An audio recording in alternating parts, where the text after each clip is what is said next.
प्रिय छात्रों, आपका सुबह के देखिए 7 बज चुके हैं और 7 बजे आ चुका है राज्य शिक्षा केंद्र मध्य प्रदेश भोपाल वार्षिक परीक्षा सत्र 2024-25 आज के विज्ञान का पेपर का संपूर्ण सलूशन एक ही वीडियो पर कंप्लीट चलिए आपको देते हैं। पेपर की बात करें 60 अंक का है, आप जानते ही हैं। और आपको सबसे पहले बहुविकल्पीय क्वेश्चन देखने को मिलते हैं। देखिए, आपको 4 विकल्प दिए जाएंगे, एक आपका उत्तर सही है। पहला क्वेश्चन आपको जो दिया गया है, पहला क्वेश्चन, ऐसा पौधा जिसका पत्तियां घड़े के आकार में बदल जाती है, छोटे छोटे कीड़े मकोड़ों का शिकार करती है। बेल का पौधा, जंगली पौधा, झाड़युक्त पौधा, घटपर्णी। आंसर देखिए आपका हो जाएगा घटपर्णी।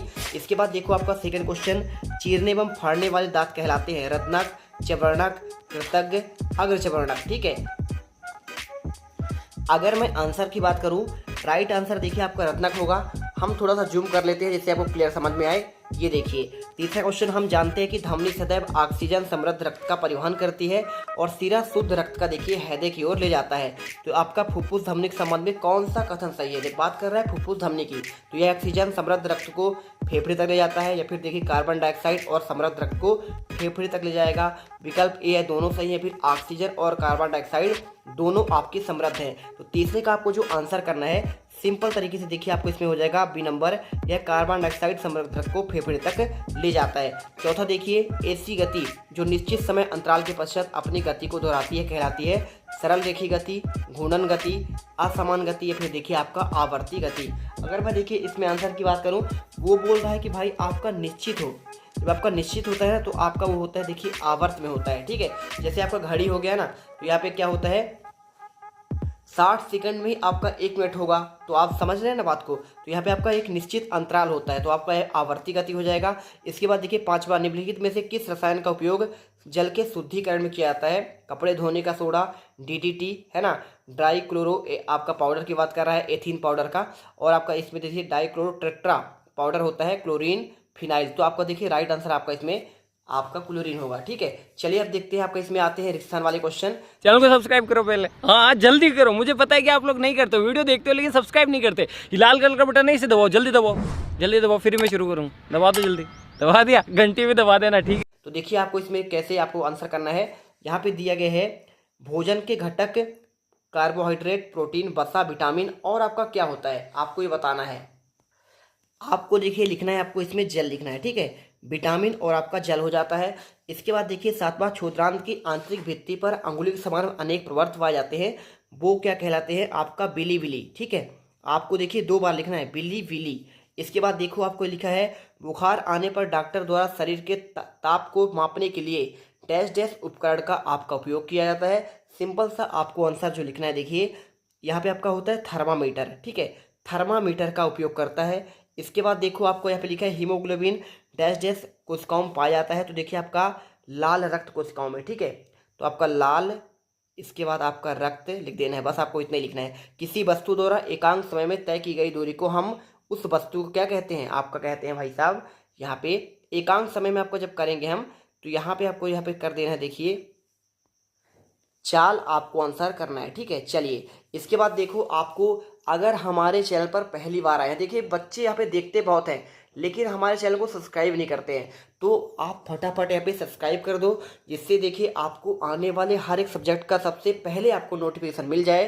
तो मेरे प्यारे रसगुल्लो फटाफट यहाँ पे लाइक करो। हमने आपको हिंदी का हो, गणित का हो, पूरा आपको क्वेश्चन पेपर प्रोवाइड किया है।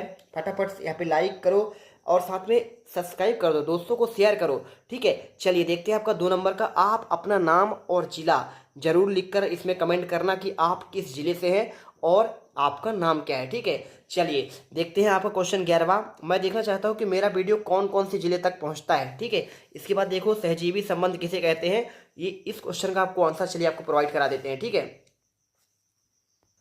देखिए उत्तर में लिख दीजिएगा, जब 2 अलग अलग जीव एक दूसरे का समर्थन करके अपना जीवन जारी रखते हैं, इन्हें कहते हैं आपका सहजीवी। ठीक है, उदाहरण में क्या लिखेंगे आप लिख देंगे इसमें देखिए लाइकेन, आपको आंसर करना है। इसके बाद देखो आपका दिया है आमाशय की संरचना यहाँ पे कैसी आपका होता है, आपको ये बताना पड़ेगा। ठीक है, तो इसमें कैसे आप बताएंगे, यहाँ पे आमाशय की आपको जो संरचना होती है देखिए आपका यहाँ पे थैली नुमा होती है, आपको ये उत्तर लिख देना है। क्वेश्चन देखो आपका 13वां दिया गया है, यहाँ पे क्षारक किसे कहते हैं, उदाहरण सहित आपको बताना है। तो देखिए आपको आंसर लिखना है क्षारक एक प्रकार का रासायनिक पदार्थ है जो जल में घुलने पर हाइड्रोक्साइड आयन का स्त्राव करता है। क्षारकों का पीएच मान आपका 7 से अधिक होता है। देखिए 14वां क्वेश्चन, गर्मी के दिनों में पसीना अधिक निकलने पर कपड़ों पर सफ़ेद धब्बे बन जाते हैं, आपका क्यों? देखिए इसका आंसर आपको कैसे लिखना है, आपका यहाँ पे आपको लिखना है, देखिए इसमें आंसर, गर्मी के दिनों में पसीना अधिक निकलने के कारण कपड़े पर सफ़ेद धब्बे बन जाते हैं क्योंकि पसीने में उपस्थित लवण सोडियम क्लोराइड जब वाष्पित होते हैं तो वे कमरे पर जमा हो जाते हैं और सफ़ेद धब्बे बन जाते हैं। इसके बाद देखो 15वां, पादपों में जनन के प्रकार लिखिए। तो आपको देखिए आपका इसमें कौन कौन सा प्रकार होता है, देखिए आपको यहाँ पे ये आपका अलैंगिक जनन, लैंगिक जनन और आपका विखंडन जनन आपका होता है। इसके बाद देखो आपका 16वां क्वेश्चन आपको मिल जाएगा। इसे पूछा ह्यूमस किसे कहते हैं? तो ह्यूमस एक प्रकार का जैविक पदार्थ है जो मृत पौधे, जानवरों और अवशेषों के अवघटन से बनता है। यह एक भूरे और काले रंग का पदार्थ होता है जो मिट्टी में उपस्थित होता है और मिट्टी की उर्वरता, जल धारण क्षमता को बढ़ाता है। ठीक है, चलिए जल्दी देखते हैं यहाँ पे 17वां क्वेश्चन। अब तुम लोग गलती से अगर नए हो तो सब्सक्राइब करो, वो जो लाल वाला बटन है उस पर अपने जीजा जी फेंक के मारो या फूफा जी, मुझे नहीं पता, बस क्लिक हो जाना चाहिए। इसमें आपको क्या पूछा गया है? इसे पूछा गया है, देखिए 17 से 22 तक क्वेश्चन आपको 3 अंक मिलेंगे।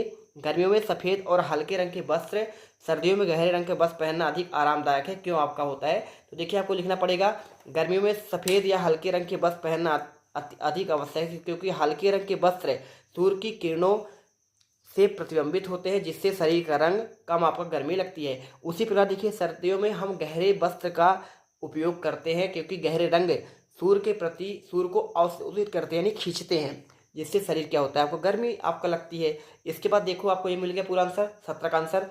इसके बाद आपको मिलेगा 18वां, कारखानों के अपशिष्ट जलाशयों में प्रवाहित करने वाले उदासीन क्यों होते हैं? तो आपको आंसर देखिए, कारखानों के अपशिष्ट को जलाशय से प्रवाहित करने पर उदासीन किया जाता है ताकि अपशिष्ट में उपस्थित अम्ल और क्षार निष्क्रिय किया जा सके, जलाशयों के जल को प्रदूषित होने से बचाया जा सके, अपशिष्ट में उपस्थित विषाक्त पदार्थों को हटाया जा सके और जलाशयों में जल आपका विषाक्तता ना बढ़े। इसके बाद देखो आपको मिलेगा इसमें परागण किसे कहते हैं, आपको इसका उदाहरण भी बताना है। ठीक है, देखिए परागण एक प्रकार का जैविक कण है जो पौधे के पुष्पों में उत्पन्न होता है और यह कण पौधे के प्रजनन में आपका महत्वपूर्ण भूमिका निभाता है क्योंकि यह परागण की प्रक्रिया में आपका शामिल होता है। इस प्रकार देखिए आपको पूरे आपका पहला स्वपरागण, परपरागण, मध्यस्थ परागण, वायु परागण और आपका जल परागण। इसका देखिए आपको जल परागण का आपको इस पर पूरा लिखना पड़ेगा। और रैखिक गति क्या है, वृत्तीय गति का आपका उदाहरण सही समझाना है, क्वेश्चन 20 का आंसर। तो देखिए आपको आंसर क्या करना है, रैखिक गति और वृत्तीय गति दो प्रकार के होते हैं। वस्तु को गति में आपका बढ़ने, देखिए पहला आपका रैखिक गति, वस्तु एक सीधी रेखा में गमन करती है, इसमें वस्तु की गति की दिशा, गति की दर आपका नियत रहती है। उदाहरण देखिए, एक गाड़ी सड़क पर आपका चल रही है, ये हो गया। वृत्तीय गति क्या होता है, देखिए वृत्तीय गति में वस्तु एक वृत्त सर्कल में गति करती है, इसमें वस्तु की गति की दिशा, गति की दर आपका नियत रहती है, जैसे देखिए एक चक्की का आपका घूमना। इसके बाद देखो आपका जो नेक्स्ट क्वेश्चन है, पेड़ों का महत्व 21 में बताना है। तो देखिए पहला हो जाएगा ऑक्सीजन का स्त्राव हो गया, दूसरा वायु प्रदूषण कम करना, तीसरा जल चक्र को बनाए रखना, चौथा मिट्टी का क्षरण रोकना और पांचवा देखिए आपको इसमें जो है जैव विविधता को आपको बढ़ावा देना। आपको ये उत्तर कर देना है। इसके बाद देखो आपांक क्या है, शुष्क आपांक का उपयोग कहाँ किया जाता है? देखिए बहुत सिंपल है, आपांक एक प्रकार का जैविक पदार्थ है जो पौधे की पत्तियों और तनों से निकलता है। यह चिपचिपा और गाढ़ा होता है, पौधे को नुकसान पहुंचाने वाले कीटों को रोगों से बचाता है। शुष्क आपांक देखिए इसमें क्या क्या आपका निम्नलिखित क्षेत्र में उपयोग किया जाता है, चिकित्सा, कॉस्मेटिक, कृषि, आहार पूरक, आपको लिख देना है। इसके बाद देखो आपका क्वेश्चन 23वां आता है। इसमें 23 से आपके 26 तक क्वेश्चन 5 अंक वाले हैं। चलिए थोड़ा सा जूम कर देता हूँ जिससे आपको समझ में आए। यहाँ पे देखिए क्या दिए गए हैं, लोहे पर जंग लगने की क्रिया का रासायनिक समीकरण और लोहे में जंग लगने की आवश्यक परिस्थिति बताया पूछा गया है। ठीक है, तो देखिए आपका आवश्यक परिस्थिति आपका देखिए यहाँ पे जो है पहला आपका लिखना है, लोहे पर जंग लगने का रासायनिक समीकरण आपका होता है देखिए 4Fe लोहा, 3O2 ऑक्सीजन, 6H2O पानी और इसे देखिए लोहे का हाइड्रोक्साइड बनेगा। बी नंबर देखिए लोहे जंग के लिए आवश्यक परिस्थिति क्या है, लोहे जंग में लगने आपका निम्न परिस्थितियाँ है। पहला आपका ऑक्सीजन की उपस्थिति होनी चाहिए, पानी की उपस्थिति हो, नमी हो और साथ में तापमान हो और लोहे की सतह पर खरोच और दरारें हों। ठीक है, चलिए इसके बाद देखो 24वां लिखा है आपके इसमें, जाइलम क्या है, पौधे की वृद्धि और विकास में क्या आपका सहायक है। तो देखिए अगर मैं इसके आंसर की बात करूं तो जाइलम भाई साहब आपका यहाँ पे जो है इसे पूरा लिखा है। देखिए जाइलम जो है पौधे के वेस्टिकुलर में से आपका एक प्रकार है जो पौधे की वृद्धि और विकास को यहाँ पे महत्वपूर्ण भूमिका निभाता है। आपको ये देखिए आपको इसमें देखना पड़ेगा, है ना। यहाँ पे ये देख लो, जाइलम के मुख्य कार्य क्या होता है, पानी और खनिज का परिवहन। देखिए जाइलम आपका जो है ना जड़ों में पाया जाता है, क्योंकि मिट्टी से आपका जो है पोषक तत्व को लेकर वो पेड़ के विभिन्न भागों पर भेजता है, पौधे की वृद्धि और विकास करता है और पौधे की संरचना में आपका सहायक होता है। इसके बाद देखो 25वां आता है, विद्युत धारा के चुंबकीय प्रभाव का उदाहरण सहित आपको समझाना है, चित्र भी बनाना है। देखिए आपको विद्युत धारा के चुंबकीय प्रभाव का अर्थ है, जब विद्युत धारा किसी चालक में प्रवाहित होता है तो उसके चारों ओर एक चुंबकीय क्षेत्र उत्पन्न हो जाता है और यह चुंबकीय क्षेत्र विद्युत धारा की दिशा और तीव्रता पर निर्भर होता है। उदाहरण देखिए, विद्युत धारा के चुंबकीय प्रभाव का उपयोग इलेक्ट्रोमैग्नेटिक में किया जाता है। इलेक्ट्रोमैग्नेटिक एक ऐसा उपकरण है जो विद्युत धारा के चुंबकीय प्रभाव उपयोग करके एक शक्तिशाली चुंबक का क्षेत्र उत्पन्न करते हैं। ठीक है, ये देखो आपको, ये देखिए आपका विद्युत धारा, आपका नॉर्थ पोल है और आपका ये साउथ पोल है। इसमें देखिए आपका जो बाहर की ओर आपका यहाँ इधर आपका नॉर्थ से बाहर जा रही है और इसमें आपका अंदर आ रही है, मतलब देखिए ऐसे जाती हैं आपका यहाँ पे साउथ में आके मिलती हैं। ठीक है, आपको ये कर आपको बताया गया है। साथ में देखो आपको जो है इसमें लास्ट आता है वास्तविक और आभासी प्रतिबिंब में 3 अंतर पूछा गया है। तो देखिए पहला आपका इसमें क्या है, प्रतिबिंब की स्थिति। वास्तविक प्रतिबिंब आपका जो होता है दर्पण के पीछे बनता है, जबकि आभासी क्या होता है, देखिए दर्पण के आपके सामने बनता है। प्रतिबिंब की दिशा क्या होती है, देखिए वास्तविक प्रतिबिंब वस्तु की दिशा के विपरीत होता है। जब भी हम आईने में देखते हैं ना खुद को तो आपका उल्टा आता है।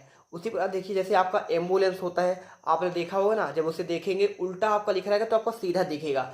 उसी प्रकार देखिए आपको यहाँ पे जब आभासी प्रतिबिंब वस्तु की दिशा में होता है और तीसरा प्रतिबिंब की प्रकृति, वास्तविक प्रतिबिंब आपका वास्तविक वस्तु की तरह प्रतीत होता है, लेकिन आभासी प्रतिबिंब एक आभासी वस्तु की तरह प्रतीत होता है, वास्तव में जो नहीं होता है। चलिए इस प्रकार देखिए हमने पूरे 26 के 26 क्वेश्चन के आंसर प्रोवाइड करा दिए हैं और आई होप अब आप जो है ना पूरे 60 में 60 नंबर आसानी से ले पाएंगे। मिलते हैं नेक्स्ट वीडियो पर। जय हिंद, जय भारत। अब तुम लोग गलती से अगर नए हो तो सब्सक्राइब करो, वो जो लाल वाला बटन है उस पर अपने जीजा जी फेंक के मारो या फूफा जी, मुझे नहीं पता, बस क्लिक हो जाना चाहिए। अब मैं भी जा रहा हूं, मुझे मुठिया पेलने जाना है। बाय।